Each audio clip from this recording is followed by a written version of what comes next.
దైవ మర్మములు. సహోదరుడు భక్తి సింగారి అనుభవములో దేవుడు ఆయనకు బయలుపరిచిన దైవ మర్మములు. కొండ మీద నీకు కనుపరచబడిన వాటి రూపము చొప్పున వాటిని చేయుటకు జాగ్రత్త పడుము. నిర్గమకాండము 25వ అధ్యాయము 40వ వచనము.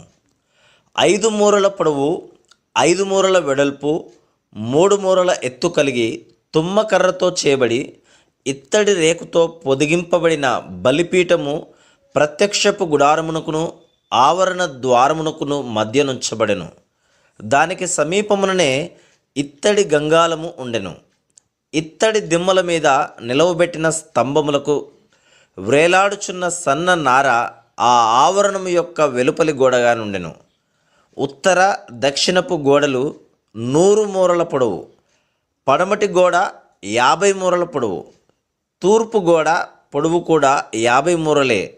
కానీ ఈ గోడ మధ్య 20 మూరల వెడల్పు గల గుమ్మం ఒకటి ఉండెను. బుట్టా పని చేయబడిన సన్న నార తెర ఈ గుమ్మము మీద వ్రేలాడుచుండెను.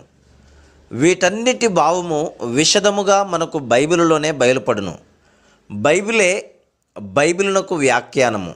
వీటన్నిటి విషయమై దేవుడు మోషేతో ఈ విధముగా చెప్పెను.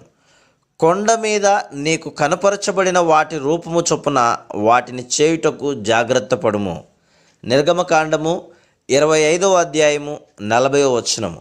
మనము గ్రహించినను గ్రహించకపోయినను ఇవన్నీ పరలోకపు సత్యములనే వివరించుచున్నవి.